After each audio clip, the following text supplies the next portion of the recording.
Hello, my name is Riley Germanis, and in this video, I'm going to explain how standards-based grading supports students' learning and what this will look like for you and your grade. So standards-based grading in this class is intended to provide students and families with some information about what students need to know and how students are meeting that learning. So, some basic information about standards-based grading is that teachers use the Washington State standards to decide what's being taught and assessed, and these are specific to this class. So, assessments and classwork are linked to one or more of these standards and often receive multiple scores for just one assignment. Students also get multiple opportunities to demonstrate their learning, but there's some misconceptions that I want to address. This doesn't mean that you get unlimited retakes, but it does mean you will get more than one opportunity to show what you know. So talk with your teacher. We're happy to help think about how to prepare for a retake. So evidence is generated by a student, and that's what guides our grading. So each standard on an assessment receives a rubric score between 0 and 4, and teachers award these rubric scores based on how well a student's work aligns with a set of criteria known as a rubric. So scores are decided by holistically looking at a student's body of work and then assigning a score. So knowing that students get multiple opportunities for all the standards in the class, students and teachers know what we need to focus on to improve the learning. And because of these standards, we get to focus on areas that are a challenge, not the things that we already know how to do. So learning is tailored specifically for each student. All scores that are 3 or higher demonstrate that the student has met the content standard. Scores that are below a 3 indicates that the student needs to learn more to meet the standard. And so I'm going to quickly show you how this is going to impact your grade for individual assessments and how that turns into your grade overall. But first we need to know how the grade book is organized. So all of the assignments are linked to one or more standards. So for example, quiz 1 has standards B and C. Quiz 2 has A and C. Quiz 3 has all three, A, B, and C. Quiz 4 has just standard D. And the unit test will test all of these standards. So notice how not every assessment has all of the standards, but over the unit, the same standard is being assessed multiple times. So standards are then grouped and assignments are listed multiple times because each assignment has multiple standards. So here's an example for each grade scored. The first time you get a 2, the second time you get a 3, and the third time you get a 4. You get the grade for the most recent of your standard score. So your standard score will be a 4 because the most recent is a 4.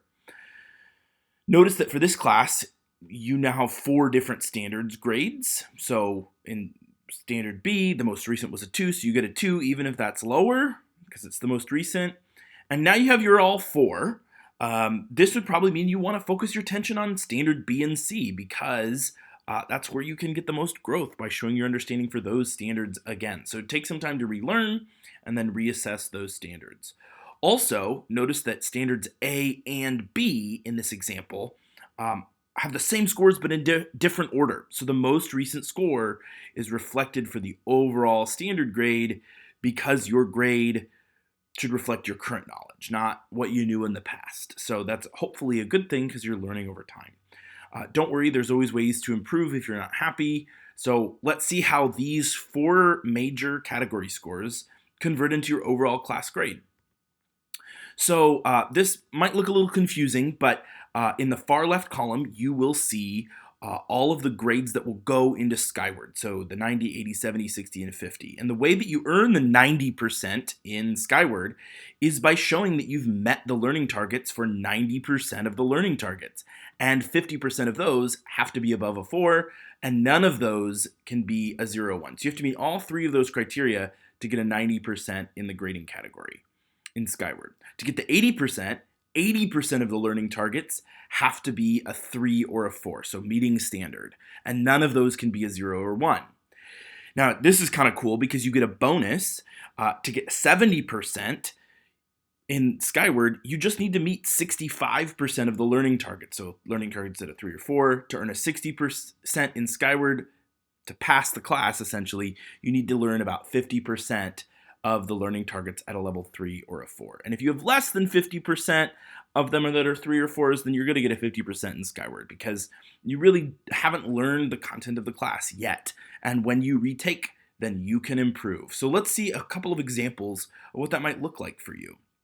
So this student has a 2, some 3s, another 2, 4s, and some more 3s. So in this example, they are passing 6 out of the 8 standards. That means that their score will be a C because they've met standard on 6 out of the 8 standards, 75% of them.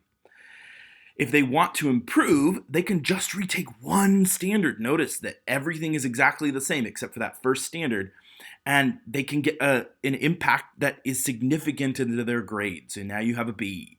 And to get an A, you would need to work on a little bit more, passing 90% of the standards, and half of those have to be at least a 4. The student now has an A. So I hope that you can see that it's pretty straightforward to improve your score. The best part about standards-based grading is that students can improve each individual standard.